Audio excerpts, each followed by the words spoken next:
l'affect, ça désigne les affections du corps, c'est-à-dire les modifications du corps, les changements du corps, les affections du corps qui augmentent ou diminuent, aident ou contrarient la puissance d'agir du corps, et en même temps les idées de ces affections. Les modifications du corps qui peuvent influer sur la puissance d'agir, qui ont un impact, soit qu'il augmente, soit qu'il la diminue, l'aide ou la contrarie, et en même temps les idées de ces affections. Donc c'est bien une réalité psychophysique, puisqu'on a une modification corporelle qui est jointe à une idée de cette modification. Alors l'idée n'est pas forcément claire, distincte, parfaitement maîtrisée, ça peut être une idée confuse. Donc l'affect implique toujours une corrélation entre ce qui se passe dans l'esprit et dans le corps, et de ce point de vue-là, penser les affects, c'est penser l'homme dans son unité, penser que son corps est modifié et son esprit va former une idée confuse ou claire de cette modification. Alors l'affect révèle aussi que nous sommes des parties de la nature, des parties du monde, pour le moderniser, je dirais. L'affect exprime les variations de notre puissance d'agir selon les rencontres avec le monde extérieur. On pourrait dire que l'affect, il a une positivité parce qu'il décrit notre histoire, il relate l'histoire de ce qui advient à l'homme au cours de ses rencontres avec le monde extérieur. Nous sommes sans arrêt modifiés. C'est l'idée que nous sommes sans arrêt transformés, modifiés par des causes extérieures, nous les reprenons à notre compte,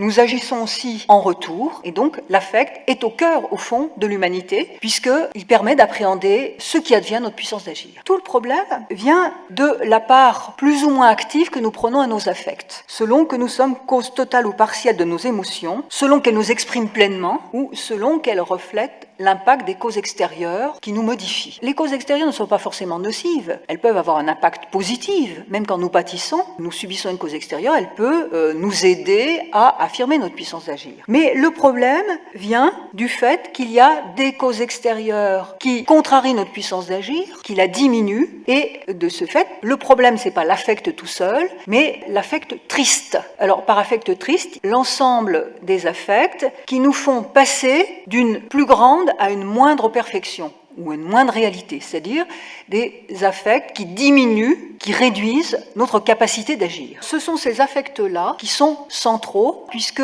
ceux-ci ne nous permettent pas de développer ce que Spinoza appelle le conatus, c'est-à-dire notre effort pour persévérer dans notre être. Ils freinent notre effort, ils nous réduisent de telle sorte que notre puissance diminue comme une peau de chagrin. Si j'ai fait cette mise au point, c'est pour montrer qu'il n'y a pas à déplorer l'existence d'affects, puisqu'au contraire, ils peuvent nous renforcer, ils nous constituent. Donc ceux qui sont problématiques, ce sont les affects tristes et surtout les affects de haine. Tous ceux qui vont être une diminution de notre pouvoir d'agir rapportés à une cause extérieure de haine, quelle qu'elle soit.